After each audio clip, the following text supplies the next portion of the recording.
You began as a single cell. Today, you are 37 trillion. Every one of them holds an identical copy of your 3 billion letter genetic blueprint. This incredible feat is thanks to DNA replication, a molecular dance of breathtaking precision. It all starts with a simple, elegant principle, the semi-conservative model.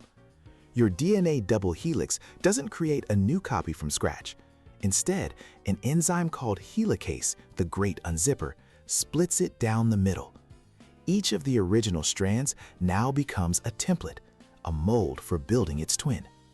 The master builder is an enzyme called DNA polymerase.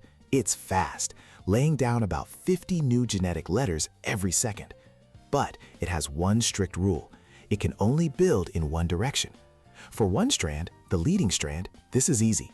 The polymerase follows the unzipping helicase in one smooth, continuous line.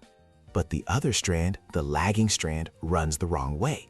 To copy it, the polymerase must work backward, away from the unzipping fork. It builds a short segment, jumps back as more of the strand is revealed, and starts again. This creates a series of fragments.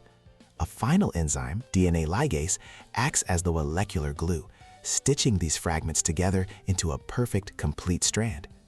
The accuracy is astonishing. DNA polymerase has a built-in proofreading function. If it adds the wrong letter, it feels the mistake, backs up, and fixes it. The final error rate is just 1 in 10 billion. But there's a catch. At the very tips of our chromosomes, this process can't copy the last few letters. So with every division, our chromosomes get a tiny bit shorter. These sacrificial ends are called telomeres, and their shortening is a fundamental clock of cellular aging. It is a constant reminder that this perfect process of renewal is itself finite.